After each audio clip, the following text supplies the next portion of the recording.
Olá, eu sou a Nicole. Estamos iniciando a categoria Anos Finais do Prêmio Práticas Pedagógicas realizado pela Secretaria de Educação Municipal do município de Erval. Hoje vamos falar com o professor Dário Milek sobre o projeto Memória da Carolina, narrativa sobre uma escola do campo. Seja bem-vindo, professor. Obrigado pela participação. Eu gostaria que o senhor se apresentasse, falasse um pouquinho de quem você é, qual a escola que representa. Prazer, Nicole. Sou o professor Dário, eu dou aula aqui no município de Erval e também no município de Jaguarão. Até pouco tempo atrás eu estava dando aula na Escola Carolina Sais e lá foi iniciado um projeto, que é esse projeto de Memórias da Carolina. Sou professor de História, atualmente estou fazendo doutorado em História na Universidade Federal de Pelotas e lido muito com essa questão da memória e também com a questão de História do município também de Erval.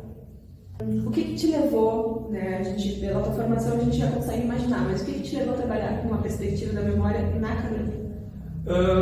Foi a questão de tentar entender um pouco não só da história da escola, que havia essa necessidade de a gente entender um pouco do histórico, de como que a escola se constituiu, mas também de a gente tentar resgatar um pouco das memórias, né? E aí vou ter que fazer uma diferenciação entre história e memória. A memória ela é plástica. Por exemplo, uma pessoa pode lembrar de um acontecimento de uma forma e outra pessoa totalmente de outra, né? Ao contrário da história, que é aquele registro mais formal, certo? Então a gente queria, de alguma forma, conversando com a diretora Enaine, né? Queria, de alguma forma, resgatar essas memórias dessas pessoas para formar meio que um sentimento de comunidade um pouco mais maior, que já existe dentro daquela escola ali, né? Até por ser uma escola mais distante, né? Então tem já esse sentimento de comunidade dessas pessoas, né? Então a gente tentava fazer esse resgate dessas memórias, de alguma forma, né, para trabalhar um pouco isso até mesmo com os alunos. Então seria basicamente isso, tentar trazer essa questão do passado, não só da direção, mas também dos motoristas, também das merendeiras, né, só as pessoas que passaram por ali, né, para tentar fazer um apanhado e de alguma forma construir essa identidade, né? Fazer com que as pessoas se sintam pertencentes àquele local, né? Seria mais ou menos isso. E como é que metodologicamente está se desenvolvendo esse projeto? Pela questão de eu ter saído da escola agora no meio do ano para assumir também em outro município, eu acabei não acompanhando mais como é que foi o desenvolvimento. Mas até o momento, nós chamamos uma das ex-diretoras de lá, que é a professora Nília Aires, se não me engano o nome dela, e nós fizemos uma hora de conversa com os alunos, né? Montamos murais com algumas fotos antigas da escola, resgatamos o próprio arquivo da escola, a planta dela, como é que ela foi constituída, fotos da vez que ela foi fundada, né? No caso, uma mudança de prédio que teve lá em 1999, né?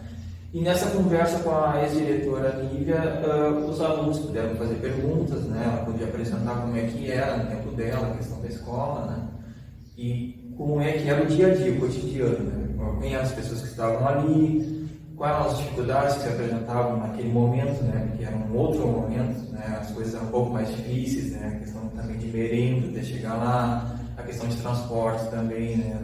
E não havia também a questão da internet, que até hoje é meio complicado lá, né? Por ser uma zona mais rural, né? Mais distante. Então seria mais ou menos isso, chamar as pessoas para falar um pouco de como foi a vivência delas na escola, né? Quais são as memórias delas, se elas são boas, se são ruins, né?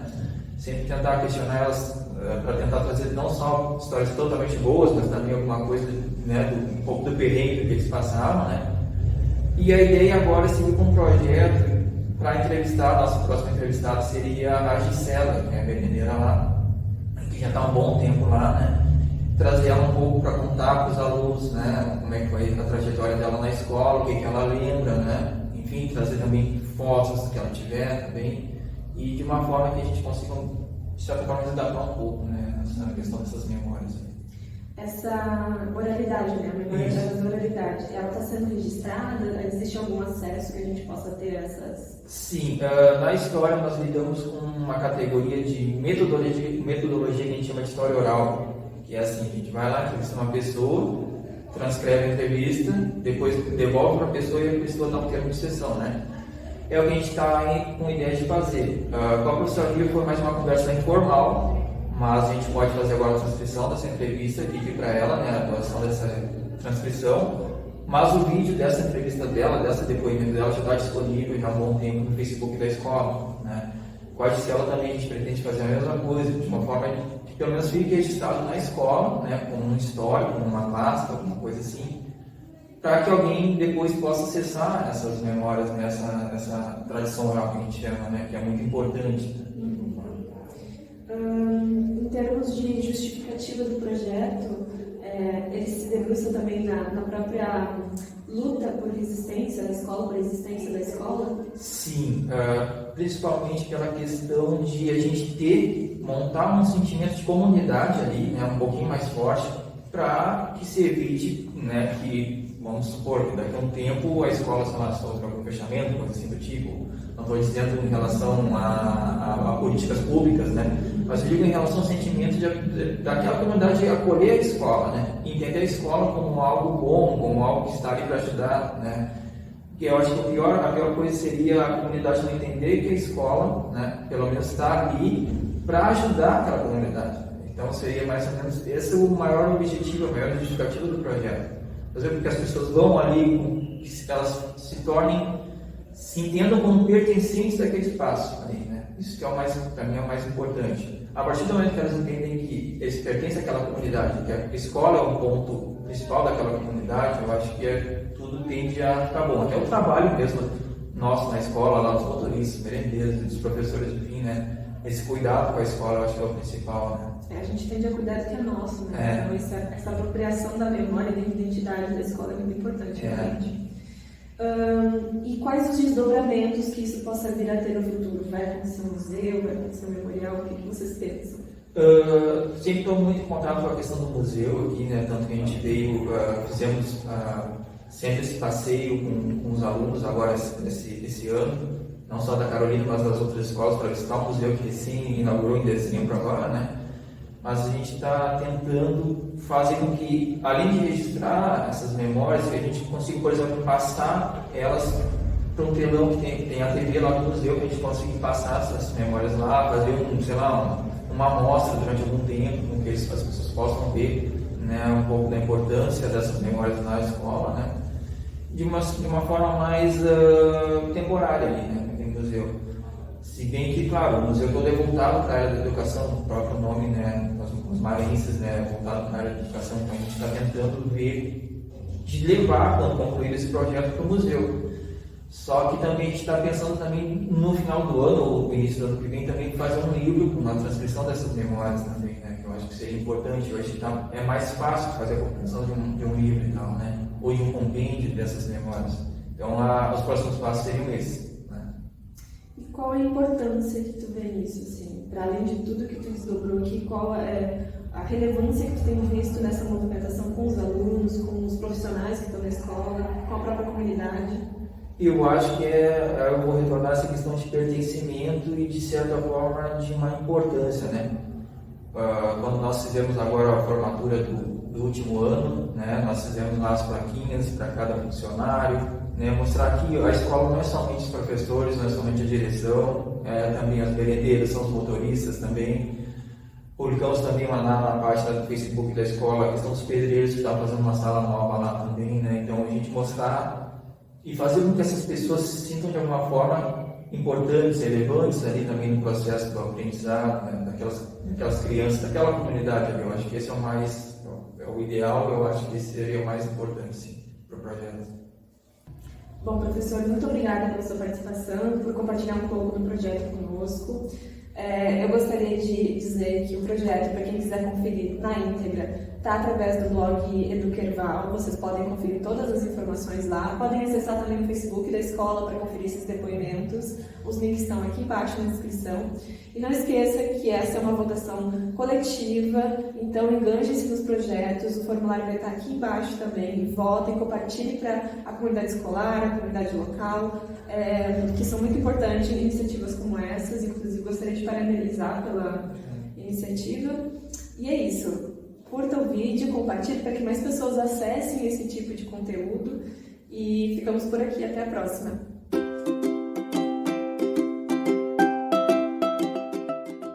Dando sequência, então, na categoria Anos Finais, estamos aqui com o professor Luiz Felipe, que vai apresentar um pouco o projeto Desenvolvendo Temas Transversais na Educação a partir da produção de conteúdos digitais. Seja bem-vindo, professor. Obrigado. Que você presente.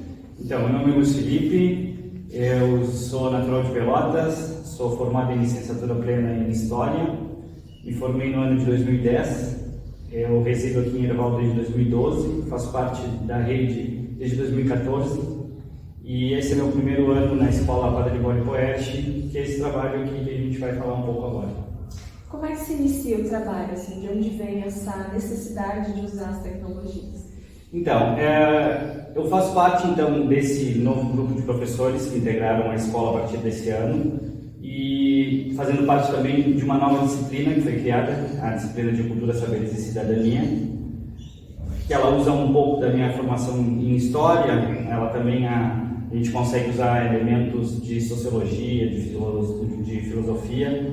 E a partir daí, então, como eu era novo na escola, os alunos não me conheciam, a disciplina era nova, eu resolvi fazer um trabalho totalmente novo, propondo para eles sempre um desafio, porque muitas vezes os alunos, a gente tem a ideia de que eles dominam a internet, dominam a informática, mas eles dominam áreas específicas, né?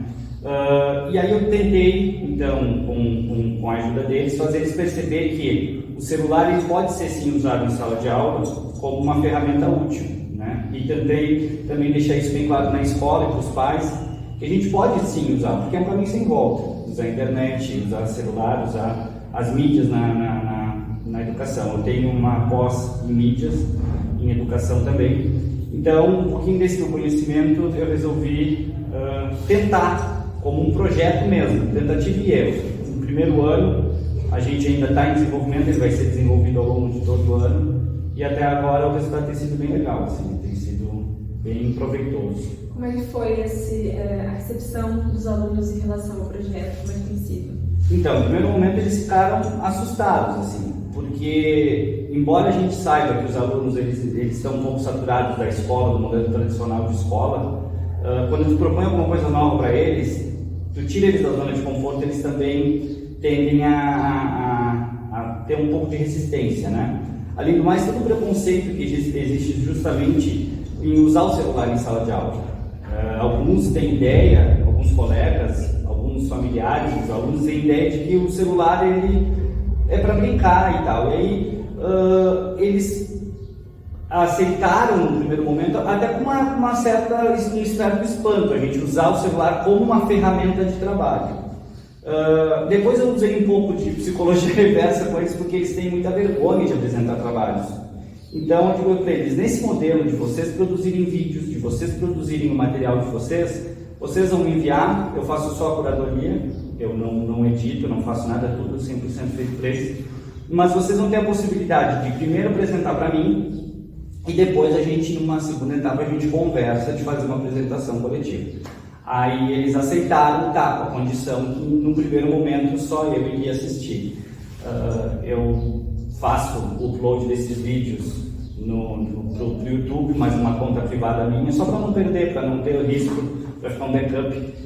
Mas aos poucos eu vou conseguindo convencer eles de fazer. A minha ideia é depois fazer uma apresentação no final do ano com todos os trabalhos, para que todos consigam assistir às produções umas dos outros, assim. Mas agora eu já consigo que alguns aceitem, que eu passe. De vez em quando eu uso um exemplo de uma turma, um vídeo produzido de uma turma, eu uso em outra turma, para eles verem o que o outro colega lá está fazendo, o que pode ajudar.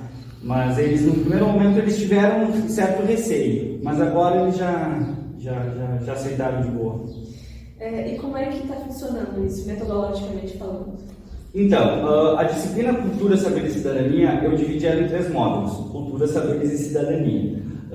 Eu resolvi trabalhar, no primeiro momento, com a questão da cultura. Então a gente fez um trabalho teórico, um trabalho didático sobre o conceito de cultura, cultura regional, enfim. E a partir daí a gente desenvolver esses vídeos usando os temas transversais da educação relacionados à cultura, relacionados à pluralidade cultural, relacionados então a elementos que eles já tivessem conhecimento prévio. Eles produziam esses vídeos, esse material. No primeiro momento, eu só proponho o tema geral, mas eles podem depois, eles podem se aprofundar no que eles desejarem. Eu estabeleço alguns tipos de parâmetros de duração de vídeo, para não ficar muito longo, muito pesado. Sempre me preocupo muito com a questão de que alguns alunos não têm celulares, então o que a gente faz? A gente organiza em grupos, eu deixo eles à vontade, duplas, trios ou quartetos, que aí eles podem se organizar. Sempre eu também tenho cuidado de que algum grupo saiba editar minimamente, porque o que eu sempre deixo muito claro para eles? Eu não avalio a edição, eu não avalio a qualidade da música de fundo que tu colocou, das animações que o simples fato deles fazerem algo que eles nunca tinham feito, deles produzir do zero, material 100% feito por eles, eu sempre digo também, eu não vou meter a mão em nada, eu não vou editar nada, eu não vou alterar nada, é tudo feito por vocês, para eles também não terem aquela ideia que se tem muito na escola de que é certo ou errado, eu vou perder nota, não, tu não vai perder nota, entendeu? O importante é tu usar a tua criatividade, usar o teu nível de conhecimento que tu tiver, o que tu vai estar falando, o que tu vai estar apresentando é o que me interessa. Como tu chegou até lá é o que me interessa mais. Então, dentro dessa proposta de fazer em cultura, saberes e cidadania, no primeiro trimestre a gente usou a temática cultura, eles podiam usar qualquer elemento cultural para fazer o vídeo. O segundo trimestre eu usei o tema cidadania, então a gente abordou questões também dentro dos temas transversais da educação, questões como preconceito, como tolerância, intolerância, questões que fazem parte do dia a dia. E aí foi muito bacana, porque eu tive muitos relatos, muitos vídeos justamente com aquela ideia de que eles têm, de que só eu vou assistir. Eu tive trabalhos maravilhosos, assim, de alunos dizendo que eram vítimas de bullying, que tinham sido vítimas de bullying, um trabalho de umas moças falando da questão de depressão, de suicídio. Eu não fazia parte da escola, mas a escola tinha uma questão relacionada a suicídio e tentativa de suicídio entre alunos, e tu vê que isso marca eles. Não conheciam a pessoa, mas elas sabiam da história e elas resolveram, e aí uma delas diz, eu senti a mesma coisa que ela, fiquei sabendo depois. Então essa troca de experiências, esses desabafos, alguns vídeos eram bem assim. Claro que aí depois tinha alguns alunos que fazem vídeos mais tradicionais, como simplesmente apresentando um tema, como se eles estivessem dando uma aula, mas como eu sempre digo, não há certo ou errado. O importante é que eles usem a criatividade e escolham um caminho que eles vão seguir, se mantendo dentro daquele tema. E agora a gente está entrando no terceiro trimestre. O terceiro trimestre a gente vai tratar temas relacionados à cultura, saberes e cidadania. Aí também já estamos começando a produção dos primeiros conteúdos, assim. Que bacana, porque é um projeto, né, que não avalia o resultado. Geralmente a gente foca muito no resultado, mas sim no processo. E esse processo é também uma busca de encontrar a linguagem desses alunos, né? Então a forma como eles se comunicam é bem interessante, parabéns. Exatamente, tu tens ali alunos que eles são muito tímidos em sala de aula e produziram material assim maravilhoso. Porque eu sempre deixo eles à vontade também. Tu não quer aparecer na câmera, tu não aparece tua voz, pode ser o narrador da história. Então eu tive, por exemplo, alunos ali que resolveram fazer animações feitas por eles, assim, coisas que fantásticas.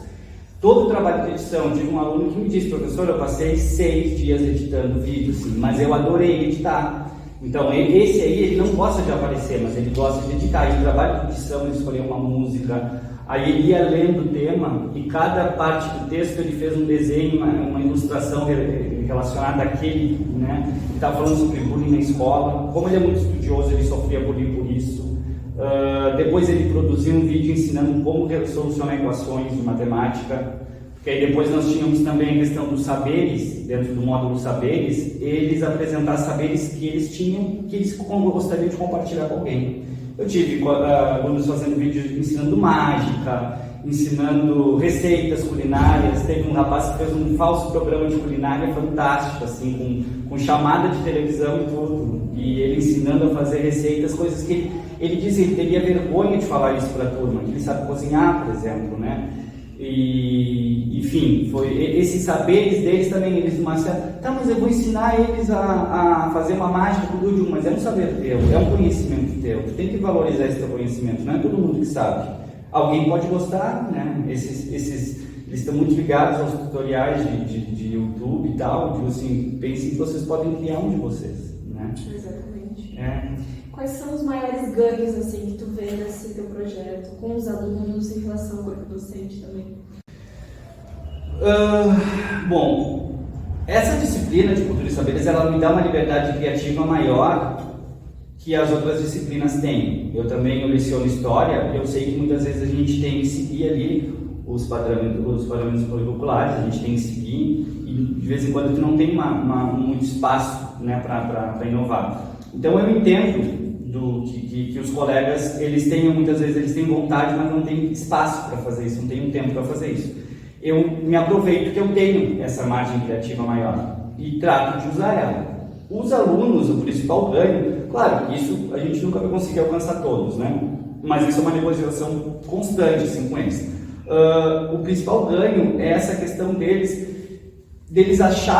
se darem conta que eles são elementos da produção do conhecimento. Eles não estão lá só para receber o conhecimento, que eles fazem parte da construção do saber, que eles fazem parte da construção da disciplina, que eles vão ter um momento de alunos, mas eles vão ter um momento também que eles são os professores, como digo para eles. No momento que tu ensina algum colega teu a fazer alguma coisa, tu estás ensinando, tu estás transferindo o teu conhecimento e tu vai estar ajudando essa pessoa também, né? Então, essa camaradagem que surgiu entre eles também, de um tem mais facilidade para editar ou se oferece para ajudar o outro. Nós criamos grupos no WhatsApp, né, que eles me mandam, e aí sugestões de, preciso de um aplicativo gratuito para editar, eu tenho esse, eu tenho aquele. Ou então, fulano, tu filma para mim, eu filmo, porque eu tenho um tripé de filmagem. Eu tenho um microfone de lapela, e essa troca entre eles, e inclusive entre turmas diferentes, né? Isso também, como eu não conhecia eles, e eles não me conheciam, eu ainda não sabia quais eram os grupos ali formados. Com o tempo a gente vai vendo ali. Mas foi muito legal essa troca entre alunos do 9º ano e do 6º ano, porque não há uma diferença de, eu estou no 9º porque eu já passei pela outra etapa, e o 6º acha que o que está no 9º é muito distante. Não, vocês estão no mesmo, vocês estão todos iguais, todos em busca da mesma coisa, assim. Então esse intercâmbio entre eles foi muito legal, assim, foi muito... E justamente essa abertura que eles te dão, essa confiança que eles passam para ti, te dando relatos pessoais, por exemplo, isso é muito legal para mim, né? Porque eles confiam em mim, isso eu me sinto muito honrado, inclusive. Isso, um lugar de privilégio, né? Sem dúvida, sem dúvida. Como é que tu trabalha a questão da acessibilidade através do teu projeto? Acessibilidade no sentido mais amplo da palavra, né? Tu já colocou aqui, alguns alunos não têm acesso ao celular, então tu promove grupos, e entre outras perspectivas também de acessibilidade.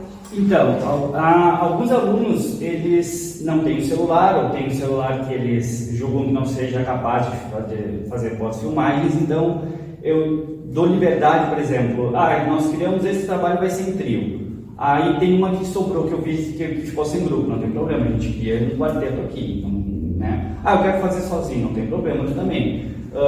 Eu só dou uma controlada, claro, porque senão vão se criar grupos muito grandes e alguns vão ficar sem espaço, sem voz dentro do trabalho ali. Então eu trato sempre de manter uma liberdade deles formar os grupos, mas eu supervisiono. Alguns não têm internet. Então o que eles fazem? Eles gravam no celular e na escola eu parei minha internet com eles, né? Ou seja, por Bluetooth, enfim, e eles me passam diretamente.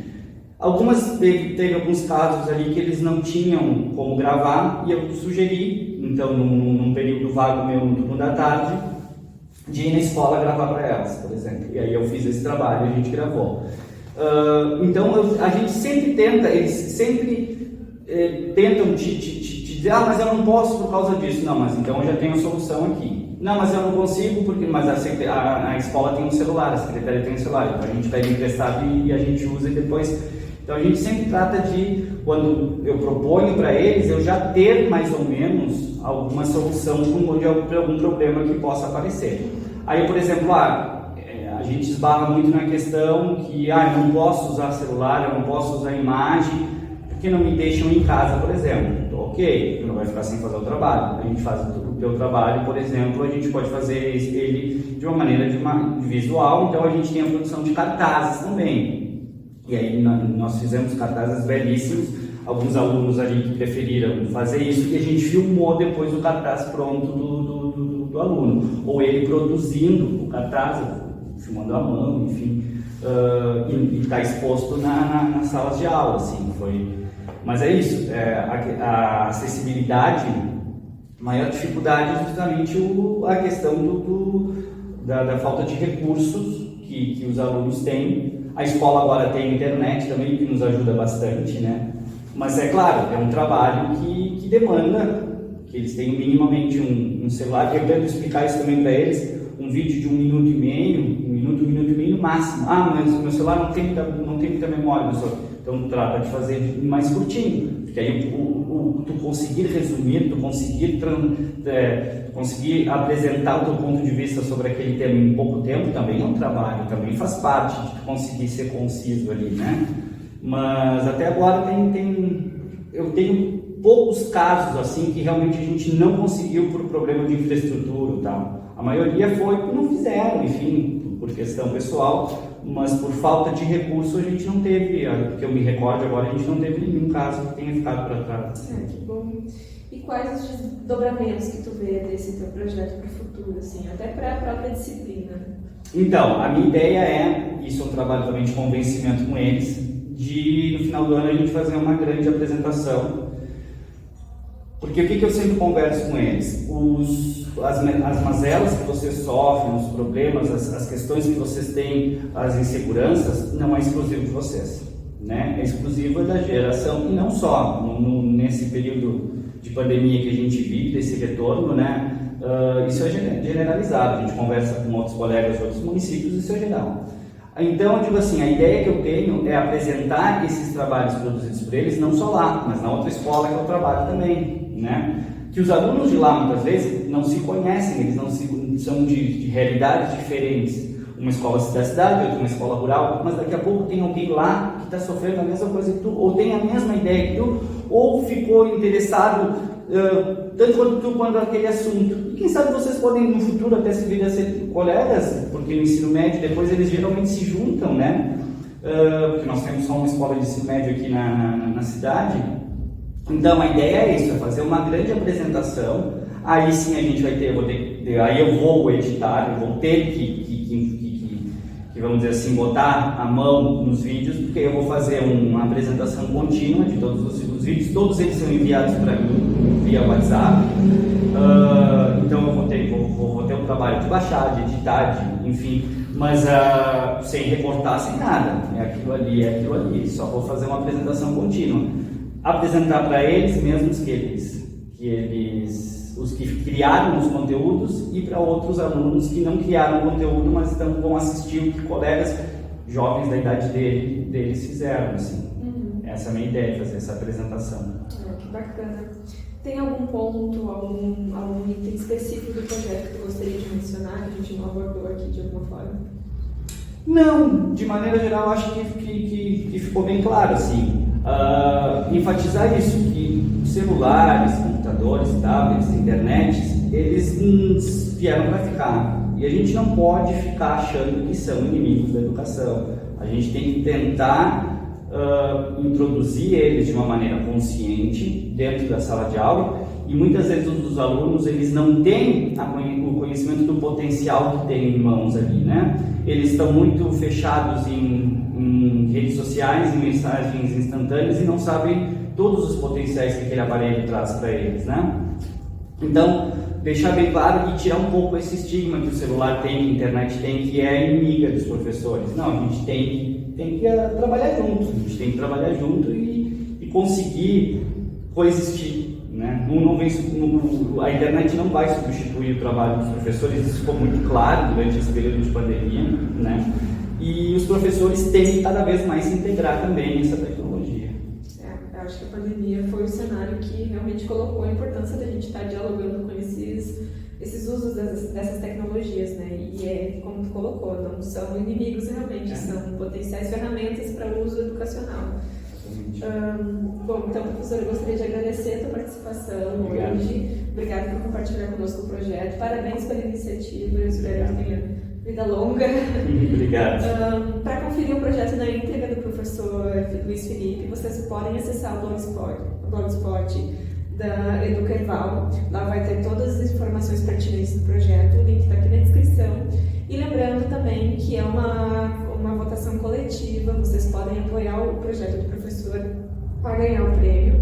Então o formulário também está aqui na descrição. Compartilhe para que mais pessoas tenham acesso e também compreendam o uso dessas tecnologias como ferramenta para a educação. Curtam esse vídeo e compartilhe também para que as pessoas conheçam os projetos. Tá? Obrigada e até a próxima.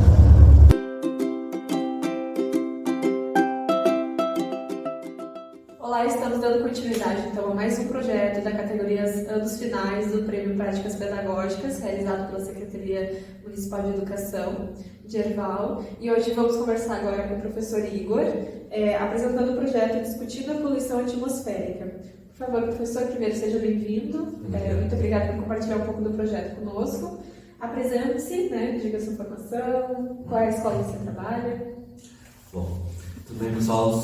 Meu nome é professor Igor Galho Teixeira, sou de Arroio Grande, natural de Arroio Grande. Estou trabalhando aqui há 5 anos, nomeado aqui no município de Erval. Atualmente estou na escola, tanto que eu fiz o projeto na Escola Municipal Padre Libório Coeste. Trabalho com os anos finais na disciplina Ciências. Sou formado em Pedagogia e Matemática. Cursei uma pós-graduação em especialização em orientação educacional. Estou cursando atualmente o mestrado. E é isso. Como é que se deu a iniciativa do projeto? Além dos pré-requisitos que tínhamos nas BNCCs, que temos que seguir com os conteúdos programáticos, também me surgiu a embasar mais com essas atividades, pelo fato de que os alunos precisam ter consciência da gravidade, que a gente nem percebe no dia a dia, que a gente, nas ações rotineiras, a gente acaba realizando poluições, né? A gente nem percebe quando, no montante, numa visão extrema, é prejudicial. E como é que foi a recepção dos alunos da temática? Eles gostaram, tanto que muitos, como posso dizer, pareceu uma coisa diferente, sim, porque eles traziam ideias, gostavam de discutir, porque era coisa que eles fazem no cotidiano, então era deles, né? Dentro dessas ideias que eles trouxeram, quais foram assim que mais te chamaram a atenção dentro do projeto? Muitos questionaram como que ligar fogão a lenha podia ser prejudicial, se para eles era normal fazer comida, ou no inverno se aquecer, mas como essa rotina pode ser prejudicial à nossa camada de ozônio, no caso. E o carro, né? Esse é mais comum, mas também muitos questionaram, então quer dizer que eu não posso ter carro? Não é isso. Mas o que poderíamos fazer é não andar sempre de carro. Bom, aí a gente foi tentando conscientizar eles. E metodologicamente, como é que se deu as ações? Bom, a gente trabalhou durante 3 semanas nessas duas turmas de 7º ano, 7º A e 7º B, onde eu fiz uma aula expositiva com eles, onde apresentei o conteúdo, fiz exercícios com eles, e na segunda aula, após ter essa base com eles, a gente fez uma roda de conversa foi onde eles trouxeram a vivência deles, onde a gente discutiu como podemos diminuir nas nossas ações cotidianas, e no final, uma aula onde culminou numa aula expositiva, numa aula prática deles, onde eles organizaram projetos e fizeram uma apresentação para as turmas. E quais foram assim, os pontos mais importantes abordados e que tu enxerga também na temática? Os pontos mais importantes é a consciência, né? Porque a gente tem que ter consciência de que de pouquinho em pouquinho a gente pode mudar o mundo, no caso. E claro que a gente não vai diminuir consideravelmente, porque a gente está falando de uma turma, de 2 turmas do 7º ano da escola Padre Libório de Erval. Não vamos fazer uma revolução, mas aos pouquinhos, conscientizando os alunos, acredito que já temos um bom caminho andado.